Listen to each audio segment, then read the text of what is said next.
Et bien WakaTP les amis, c'est Dark Magikarp, je suis très heureux de vous retrouver pour un tout nouveau bilan achat. Ça fait belle lurette que j'avais pas fait de vidéo achat, pour cause, l'été vous savez que je fais beaucoup moins de vidéos, on additionne à cela le fait que j'achète aussi quand même moins de choses, que ce soit des jeux vidéo, des steelbooks, etc. Et il y a quand même aussi beaucoup de moins de sorties, il faut bien le dire. En revanche, vu que ça fait longtemps que j'en ai pas fait, bien évidemment, j'ai énormément de choses à vous présenter. J'ai donc 1, 2, 3, 4, 5, 6, 7, 8, 9, 10, 11, 12, 13 pièces, je crois, à vous présenter, me semble-t-il, si le compte est bon. Alors, il y a du jeu PS5, il y a de la nouveauté Steelbook, il y a du 4K, pas mal de nouveautés Blu-ray, et encore pas mal de films très variés à vous présenter. J'espère que je vous en ferai découvrir quelques-uns et que ça vous donnera envie de les visionner et de vous y intéresser, surtout. Du pain sur la planche, comme je vous l'ai dit, donc comme d'habitude, top au générique et top à la vachette.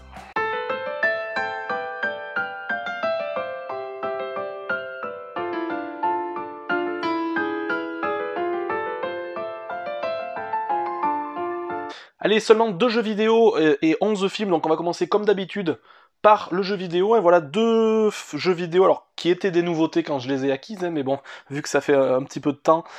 que j'ai acquis notamment le premier jeu, c'est plus forcément une vraie nouveauté, on va dire. Le premier, c'est un gros coup de cœur et une très grosse attente de cette année, sorti sur PS4, voilà. Il n'est pas sorti sur PS5, c'est un petit peu le regret, même si, vu la qualité technique du jeu, ça aurait été assez similaire avec la PS4. Je l'ai bien sûr terminé dans tous les sens, et je vais donc pouvoir vous donner mon avis sur le Turtles...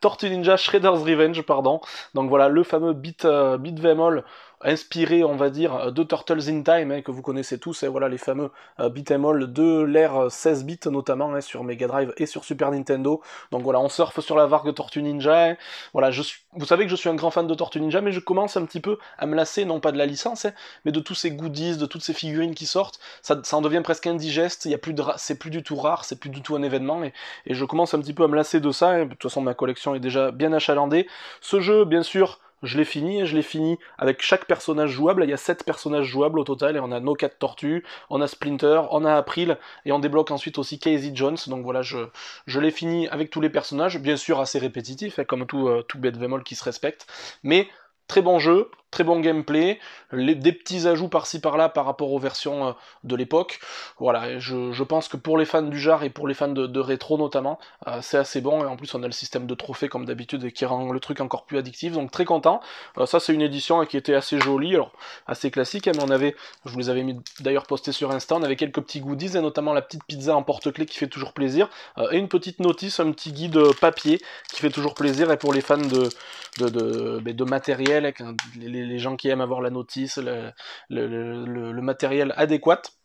Donc voilà, très bonne pioche celui-ci bien évidemment, et c'est un jeu qui est sorti au mois de juillet, et que j'attendais depuis qu'il avait été annoncé il y a plus de 2 ans, donc très content de l'avoir terminé dans tous les sens du terme. Et l'autre, c'est une nouveauté plus récente, on va dire, c'est sorti au mois de septembre. Vous savez que je suis un grand fan de Pokémon, et donc de Pokémon-like, et j'avais fait notamment le très bon Nexomon l'année dernière, et j'attendais avec impatience la sortie d'un jeu qui était sorti au départ sur PC en 2020, et qui est enfin sorti sur console tout support au mois de septembre, donc je l'ai pris bien sûr sur PS5. Je suis en plein jeu actuellement, et j'en suis très content, même s'il a des aspects négatifs. Il s'agit du Temtem, voilà le Temtem, le Pokémon Life le Pokémon Lake, pardon, de chez Crema et de chez Humble Games, donc voilà, très bon jeu. Alors les gros points positifs de ce jeu notamment, c'est qu'on retrouve plus de difficultés et plus de challenges que dans les Pokémon récents, qui manquent cruellement de difficultés et de challenge. C'est ça qui est vraiment dommage dans les Pokémon récents, hein. Ce serait bien qu'on mette notamment un niveau de difficulté, donc beaucoup plus de challenge sur celui-ci, hein. J'ai eu pas mal de passages assez retors. Point positif, le design des créatures, aussi le nombre de créatures très variées, les combats qui sont très stratégiques. Le gros point négatif, c'est que c'est uniquement en ligne, et il faut absolument le PS Plus pour y jouer. Et l'autre point négatif, c'est qu'en fait c'est un monde vraiment 100% online, et on voit les autres joueurs dans le monde, du coup ça nous spoil, il y a des gens partout qui vont à droite à gauche, on voit les Pokémon des autres, du coup les Temtem, pardon, les créatures des autres, donc du coup ça nous spoil vraiment, c'est le gros point négatif, mais sinon c'est quand même du tout bon, et pour ceux qui aiment ce genre de petits RPG et de Pokémon-like, je vous conseille ce fameux Temtem, que je pense vous connaissez, puisqu'il a eu quand même pas mal de succès sur PC. On va continuer tout de suite avec, voilà, j'ai trié un petit peu, alors j'ai trié, donc on a les Steelbook 4K, les 4K tout simples, et là on a les Blu-ray simples, donc là c'est uniquement aussi des nouveautés, voilà, je pense qu'il y a que des nouveautés quasiment là-dedans, donc soit de cet été, soit de cet automne. Le premier, un film que j'ai vu dont je vais pouvoir vous parler, hein, qui est très bon, il s'agit du nouvel opus de Fabrice Duwels, sorti au cinéma en 2022, et que j'avais loupé parce qu'il ne passait tout bonnement pas dans mon cinéma. Il s'agit de Inexorable, voilà, sorti chez The Jokers, et voilà, The Jokers qui est un éditeur que j'adore, et en général, je peux y aller les yeux fermés, hein, leur catalogue est quand même assez impressionnant, et en général, il me sied plutôt bien au niveau des thématiques abordées, donc avec notamment Benoît Poulvord, Mélanie Douté, et la très fortiche, on va dire, ouais, j'allais dire la très... Alba Gaia Belougui, voilà, c'est une actrice, je crois, qui est belgeo-franco-italienne, ou quelque chose comme ça, qui joue le rôle principal, et qui est vraiment très forte dans ce rôle-là, j'ai envie de dire, un thriller dans le plus pur style de Fabrice Duvels, c'est Fabrice Duvels qui a l'habitude, voilà, c'est un réalisateur belge de thrillers un petit peu malsains, un petit peu spéciaux, c'est des ovnis en règle générale, je vous invite à vous intéresser à sa filmographie, et celui-ci est dans la plus pure lignée de son style, à le inexorable, avec une très bonne tension, un film qui dure à peu près 1h30, donc qui se regarde très facilement. Je vous conseille ce Inexorable, un très bon film de l'année 2022, qui sera certainement dans mon top 10 à la fin de l'année, c'est sorti chez The Jokers il y a quelques semaines de cela. Un film que je n'ai pas encore vu, dont on m'a dit le plus grand bien, un ovni italien aussi, qui ressemble à aucun autre film, hein, je trouve. Hein, voilà. C'est un film qui est sorti chez Metropolitan cet été, il s'agit de Freaks Out, pareil, un film que je voulais découvrir au cinéma, qui n'est pas passé chez moi, donc je me permets de le rattraper. Hein. Alors là c'est difficile de classer ce film, hein, c'est un film... C'est une aventure aux confins du fantastique et du merveilleux, voilà, je pense que ça ressemble un petit peu à du Guillermo del Toro, c'est spécial, c'est un mélange des genres en fait ce film, et apparemment au niveau graphique c'est pas mal du tout non plus, donc voilà, un casting que je ne connais pas, ça va être une totale découverte ce film, et une grosse curiosité parce que j'en sais pas grand chose finalement, j'ai pas de référence au niveau du casting, j'ai pas de référence au niveau du réalisateur non plus, à Gabriele Mainetti, voilà, donc ça sera une totale découverte, je l'ai toujours pas vu, apparemment au niveau technique, techniquement il paraît que le Blu-ray est de très très bonne facture, donc hâte de le découvrir, n'hésitez pas à me dire dans les commentaires si vous l'avez vu celui-ci, voilà, je suis curieux d'avoir vos avis. Et enfin, deux films que j'ai vus récemment, une petite déception, voilà, j'avais entendu beaucoup de critiques positives sur ce film qui avait été sélectionné notamment lors de la semaine critique à Cannes en 2021, film français. En général, je suis plutôt friand de ce genre de film sorti chez Advitam, qui est un éditeur qui est plutôt spécialisé dans les films un petit peu, qui traitent des sujets sociétaux, voilà, la société actuelle, etc. Il s'agit de Petite Nature, voilà, le film de Samuel Theiss, que j'ai découvert la semaine dernière, un petit peu déçu, un petit peu trop mou, un petit peu trop... un poil trop dérangeant, même bizarrement, d'habitude ça me dérange pas ce genre de choses, mais là ça m'a un petit peu dérangé, ça se finit, ça retombe un petit peu comme un soufflé à la fin du film, donc assez déçu, hein, voilà, il a eu pourtant des critiques vraiment très très positives, j'ai entendu très peu de mal sur ce film, ça c'est bien sûr un film qui est pas passé chez moi, et vous vous doutez bien, mais voilà, pour ceux qui l'ont vu, dites-moi ce que vous en avez pensé, parce que moi, ça a été une petite déception, bien que le film ne soit pas mauvais, et que l'interprétation du petit garçon là soit assez exceptionnelle, mais je suis resté un petit peu sur ma faim sur celui-ci, donc voilà. Et enfin, une petite sortie, voilà, mais d'un film ancien cette fois-ci, conjointement chez ESC pardon, et chez Backfilm, il s'agit bien sûr de La Dernière Vague avec Richard Chamberlain, et voilà, La Dernière Vague, je pense que vous connaissez ce film des années 70, un film, encore une fois, un thriller fantastique, et voilà, sous fond de drame écologique, un petit peu, le rite religieux en Australie, etc. C'est un film un peu ovni aussi, c'est un grand rôle quand même, un des rôles majeurs de Richard Chamberlain, voilà, ça c'est un film que je ne présente pas, n'hésitez pas à le regarder si vous le connaissez pas, alors il conviendra pas à tous, hein, voilà, encore une fois, c'est un film assez spécial, c'est pas un film tout public, hein, réalisé par Peter Weir, hein, donc je me devais de le prendre, puisque Peter Weir, vous savez que c'est un réalisateur que j'aime beaucoup, et qui avait notamment réalisé un de mes films favoris, qui est The Truman Show, avec Jim Carrey. Donc voilà pour les Blu-ray classiques, on va continuer avec les 4 cas simples, voilà, donc là je vais pas trop m'attarder parce que ce sont 4 films, j'en ai vu un seul sur les 4, donc voilà, on va commencer peut-être par celui-ci, que je vous conseille énormément, même si c'est bien sûr, voilà, un film en noir et blanc, des années 40, pardon, mais il est peut-être même sorti un petit peu plus tôt, toute fin des années 30 ou 40, 1939, ouais voilà, La Règle du Jeu, voilà, sorti multi-primé, hein, notamment dans ces années-là, La Règle du Jeu sortie dans une belle édition en 4K chez ESC Distribution, donc voilà, ça c'est une œuvre majeure des années 30-40, une œuvre majeure du début du cinéma parlant, on va dire, et pour rester assez vague, donc ça, je ne le présente plus, si vous ne l'avez pas vu, foncez, c'est du tout bon, sauf si vous êtes bien sûr allergique au cinéma en noir et blanc, bien sûr, ce qui est assez dommage malheureusement, parce que vous passez à côté de pas mal de chefs-d'œuvre, donc La Règle du Jeu, bien sûr, je me devais de le prendre, et hâte de voir ce que ça donne au niveau sonore, et surtout au niveau image, puisque j'ai pas vu énormément de tests sur celui-ci. Une grosse sortie de cette année en film français que je n'ai toujours pas vu,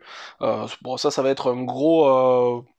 C'est un gros film français de cette année, voilà, une œuvre majeure française de cette année. Il s'agit du thriller écologique Goliath. Je suis en général très fan des thrillers. C'est un petit peu dans la lignée du Dark Waters qui était sorti l'année dernière, qui était assez sympa. Casting 5 étoiles, Pierre Ninet, Gilles Lelouch, Emmanuel Berco, il y a même Yannick Régnier que j'aime bien en règle générale. Donc ça devrait être du tout bon aussi. Est-ce que ça justifie la 4K, ce genre de thriller français? Bon, peut-être pas, hein. Voilà, ça justifie peut-être pas le 4K, mais quand ça sort sur les deux supports, en général, je prends le support le meilleur chez Studio Canal, donc je me fais pas de soucis. Sur la qualité de l'image et sur la qualité du son en général chez Studio Canal, c'est des vrais professionnels dans le sens le plus noble du terme, donc on verra, je pense que tout le monde l'a vu celui-ci sauf moi. Donc hâte de le rattraper, n'hésitez pas à me dire dans les commentaires ce que vous en avez pensé bien sûr. Encore un film français, alors mi-documentaire, mi-film, voilà c'est un documentaire qui a été un peu scénarisé on va dire, sur la catastrophe de Notre-Dame, et bien sûr le film de Jean-Jacques Hano, Notre-Dame brûle. Alors celui-ci pareil, je ne l'ai pas vu malheureusement, et je devais faire de choix, je me rappelle qu'il était sorti à une époque où il y avait pas mal de films qui m'intéressaient, du coup j'avais dû faire des choix, mais là je pense que la 4K risque de fortement se justifier aussi, dites-moi dans les commentaires si vous l'avez vu au cinéma ou dans cette version galette là, et je crois que d'après les tests ça devrait être du tout bon. Donc voilà, je me devais de le posséder aussi, ça c'est un must-have, et un gros film français de cette année, et puis il sera, je pense, encore une fois d'ailleurs, 2022, une grosse année niveau film français, je trouve que... Alors j'étais un des premiers à critiquer les films français entre 2000 et 2015, là, je trouve qu'il y avait eu un ventre mou, mais depuis 7-8 ans, là, j'avoue que ça se renouvelle très bien, les 3-4 dernières années ont été époustouflantes, il va y avoir encore pas mal de films français dans mon top de fin d'année, je pense, hein, puisque ça sera pas mal fourni. Et le dernier, un film que je ne présente plus, est Catherine Bigelow. J'adore cette réalisatrice, il s'agit bien sûr de Des Mineurs, qui est sorti en 4K il y a quelques temps, mais que je n'avais pas encore pris, et j'ai profité d'une offre pour le prendre à moindre frais. Voilà, film sorti en 2009, et vous le connaissez tous, celui-ci, je pense que j'ai pas besoin de vous le présenter. Voilà, le film historique autour de ce métier quand même assez difficile, on va dire, et c'est le moins qu'on puisse dire. Mais voilà, hâte de voir ce que ça donne dans la version Blu-ray. Je n'avais aucune édition du film. Donc voilà, c'était l'occasion de le prendre, je crois que je l'ai payé une quinzaine d'euros ou quelque chose comme ça. C'est largement raisonnable, on va dire. Donc voilà les amis, il y a pas mal de choses à voir, vous avez vu, j'ai pas pu trop m'attarder sur chaque film. Excusez-moi, je m'étouffe, je le laisserai au montage bien évidemment. Petite parenthèse, j'avais oublié de vous présenter les deux œuvres majeures de cette vidéo, et voilà, elles étaient totalement sur le côté là-bas, je les avais zappées, les deux steelbooks 4K que je vous avais promis, deux nouveautés encore une fois de ces derniers mois, et notamment... Bien sûr, alors je vais pas les présenter ces films parce que c'est deux grands classiques des années 80 et 90 qui sont enfin sortis dans des steelbooks 4K en France. Je n'avais aucun de ces deux films, ni en Blu-ray, ni en DVD, etc. Donc, bien sûr, j'ai foncé. Le Hit de Michael Mann de 1995 avec Robert De Niro, Val Kilmer et j'en passe et des meilleurs. Vous connaissez cette édition que vous avez vue un petit peu partout, hein, une belle édition. Hein. Voilà, bon, le graphisme, on aime ou on n'aime pas, mais c'est l'édition ultime, on va dire, la meilleure édition sur le meilleur support possible qui existe actuellement de cette œuvre, donc je me devais bien sûr de le prendre, et ça c'est sorti, il me semble, au mois de septembre. Hein. Et enfin, un film qui est sorti un petit peu avant, voilà, un petit peu dans la même lignée, hein, Kevin Costner, Sean Connery, etc. Brian De Palma à la manœuvre, film de 1987, Les Incorruptibles, et là je mets un point d'honneur à féliciter ceux qui ont fait ce steelbook, parce qu'on a de moins en moins de travail sur les steelbooks, et là on a un travail de relief et de débossage, notamment sur les impacts de balles ici, on a un graphisme qui sort un peu d'ordinaire, voilà, on a cherché à faire un visuel un petit peu différent de ce qu'on a l'habitude de voir, ça représente néanmoins très bien l'ambiance du film, donc voilà, très content. Petit point négatif, pour certains, pas pour moi, parce que j'aime bien. On a le titre en version originale, mais moi j'aime bien. Donc voilà, ça me dérange pas du tout. Donc voilà, Les Incorruptibles, bien évidemment,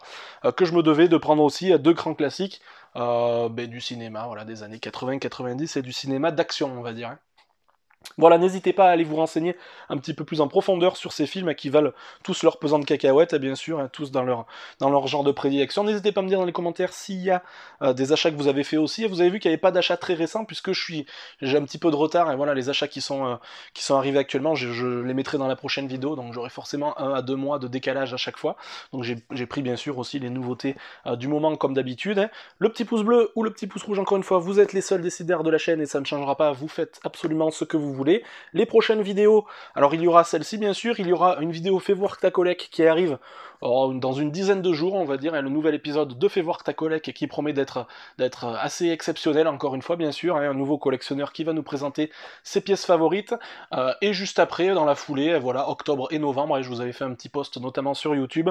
il y aura la vidéo des bilans achats Vinted, et voilà tout ce que j'ai acheté d'occasion. Vous allez voir qu'il y a pas mal de choses intéressantes aussi, je trouve que Vinted est de plus en plus intéressant au niveau de la qualité des choses à vendre, en termes de cinéma, de pop culture, etc. Et les prix sont assez assez intéressant en règle générale, donc j'acquiers pas mal de choses sur Vinted aussi. Comme d'habitude, d'ici la prochaine vidéo, plus que jamais sortez couverts, portez-vous bien, et puis salut, salut!